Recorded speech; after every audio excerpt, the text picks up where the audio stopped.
Hier, avec le président Poutine, j'ai longuement évoqué évidemment ce sujet et il s'est lui-même réengagé à respecter les accords de Minsk.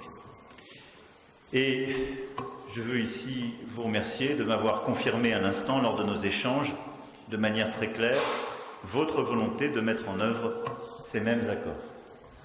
C'est cette détermination partagée qui est le seul chemin nous permettant de construire la paix, le seul chemin permettant de construire une solution politique viable.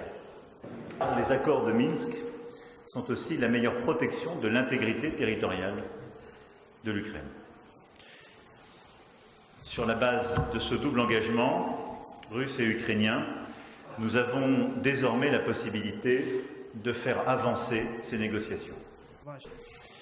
Notre volonté pour les prochaines semaines et les prochains mois est justement que la situation se stabilise et que nous puissions réengager par des mécanismes de garantie nouveaux une désescalade durable. Dans ce contexte, le calme dont vous faites preuve, la pondération de toutes les parties prenantes, dans les propos comme dans les actes, sont indispensables. Pour ce qui est ensuite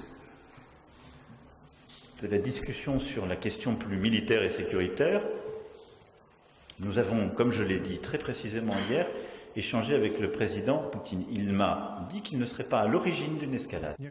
Et il y a une situation qui s'est dégradée aux frontières par le déploiement de troupes et une tension accrue, avec un processus qui est lié à celui-ci, un échange de lettres entre la Russie et l'OTAN, la Russie et les États-Unis d'Amérique, dont le cœur de la discussion est la question de l'OTAN.